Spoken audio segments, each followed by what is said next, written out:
വയനാട് മുത്തങ്ങയിൽ ആദിവാസി ഭൂസമരത്തിനിടയിൽ constable K V. Vinod കൊല്ലപ്പെട്ട കേസിൽ വിധി ഇന്ന്. 2003 ഫെബ്രുവരി 19 മുത്തങ്ങ വന്യജീവി സങ്കേതത്തിൽ നടന്ന പോലീസ് ഒഴിപ്പിക്കൽ നടപടിക്കിടയിലെ സംഘർഷത്തിലാണ് വിനോദ് കൊല്ലപ്പെട്ടത്. വെടിവെപ്പിൽ ആദിവാസിയായ ജോഗിയും മരിച്ചിരുന്നു. 23 വർഷത്തിന് ശേഷം നീണ്ട വിചാരണ പൂർത്തിയാക്കിയാണ് അന്തിമമായ വിധി വരുന്നത്. വിവരങ്ങളുമായി ശിവദാസ് കന്മനമാണ് ചേരുന്നത്. ശിവദാസ്, അങ്ങനെ 2003 എന്ന് പറയുമ്പോൾ ഏതാണ്ട് 2 പതിറ്റാണ്ടുകൾക്ക് ശേഷം ഈ മുത്തങ്ങയിൽ അന്ന് നടന്ന വലിയ സംഘർഷത്തിൽ കൊല്ലപ്പെട്ട പോലീസ് ഉദ്യോഗസ്ഥനെ നമുക്ക് ഓർമ്മയുണ്ട്. അപ്പോൾ അതുമായി ബന്ധപ്പെട്ട ഈ സുപ്രധാനമായിട്ടുള്ള വിധി എപ്പോഴാണ് കോടതി നടത്തുക? കോടതി നടപടികൾ എപ്പോഴാണ് ആരംഭിക്കുക? ശിവദാസ്,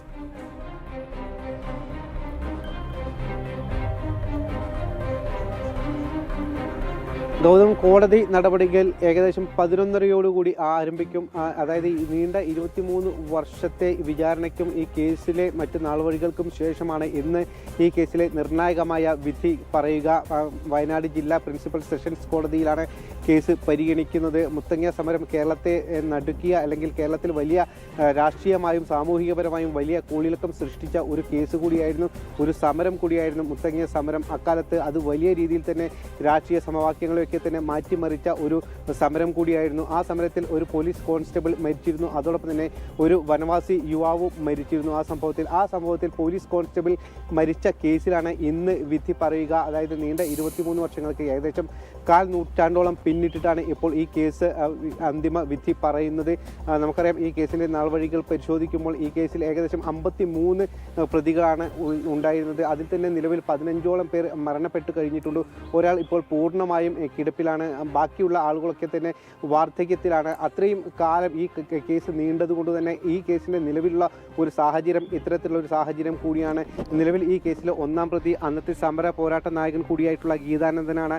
അന്ന് ഏകദേശം 2002 ഡിസംബർ മാസത്തിലായിരുന്നു ഇത്തരത്തിൽ ഈ ഒരു സമരം ആരംഭിച്ചിരുന്നത്. ഭൂമി ഇല്ലാത്ത എല്ലാ വനവാസികൾക്കും ഭൂമി നൽകണം എന്നാവശ്യപ്പെട്ടുകൊണ്ടായിരുന്നു വനവാസികൾ ഈ സമരം ഇവിടെ മുത്തങ്ങയിൽ ആരംഭിച്ചത്. മുത്തങ്ങയിലെ തകരപ്പാടിയിലായിരുന്നു സമരം തുടങ്ങിയത്. ഏകദേശം 825ഓളം കുടുംബങ്ങൾ ആണ് ഈ സമരത്തിൽ ഉണ്ടായിരുന്നത്. ഇതിൽ തന്നെ 4200ഓളം വനവാസികൾ ഈ സമരത്തിൽ പങ്കെടുത്തിരുന്നു. ഇവർ വനത്തിനുള്ളിൽ കുടിൽ കെട്ടി താമസിച്ചുകൊണ്ടായിരുന്നു സമരം നടത്തിയിരുന്നത്. ആദ്യഘട്ടത്തിലൊക്കെ തന്നെ സർക്കാർ ഈ സമരക്കാരുമായി ചർച്ച നടത്തിയെങ്കിലും ആ ചർച്ചയെല്ലാം തന്നെ വിഫലമായി.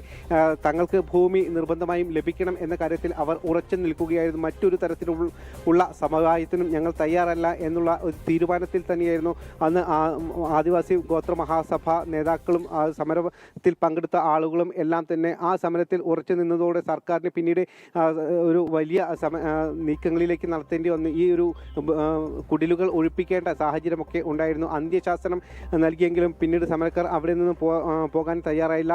2023 ഫെബ്രുവരി 19 ഈ സമരക്കാർ ഈ സംഘർഷത്തിനിടെ കോൺസ്റ്റബിൾ കെ.വി. വിനോദിനെ ബന്ദിയാക്കിയത്.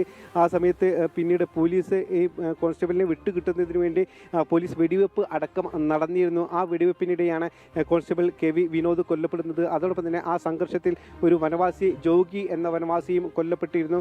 ഈ സംഭവത്തിൽ നിലവിൽ കേസുകളൊന്നും തന്നെ രജിസ്റ്റർ ചെയ്തിട്ടില്ല. ഇതൊരു ഇരട്ടത്താപ്പാണെന്നാണ് വനവാസികൾ പറയുന്നത്. കാരണം വനവാസിയുടെ ജീവന് നീതി ലഭിക്കുന്നില്ല എന്ന് വനവാസികൾ പറയുന്നുണ്ട്. അതേസമയം പോലീസുകാരൻ കൊല്ലപ്പെട്ട കേസിലാണ് നിലവിൽ അതിൻ്റെ കേസുമായി മുന്നോട്ട് പോയതും അതിൻ്റെ അന്വേഷണമൊക്കെ നടന്നത്. ആ കേസിലാണ് ഇന്ന് വിധി പറയുന്നത്. 11:30 ഈ കേസ് പരിഗണിക്കും എന്നാണ് മനസ്സിലാക്കുന്നത്. അതിനുശേഷം ഇതിൽ അന്തിമ ശിവദാസ്, മുത്തങ്ങ ഭൂസമരത്തിനിടയിൽ കോൺസ്റ്റബിൾ വിനോദ് കൊല്ലപ്പെട്ട വിഷയത്തിൽ 23 വർഷങ്ങൾക്ക് ഇപ്പുറം ഇന്നിപ്പോൾ കോടതി വിധി പറയാൻ പോവുകയാണ്. 11:30 ഈ സുപ്രധാനമായ കേസ് കോടതി പരിഗണിക്കും. അതിനുശേഷം വിധി പ്രസ്താവം ഉണ്ടാകും. ശിവദാസ് കന്മനമാണ് വിവരങ്ങളുമായി ചേർന്നത്.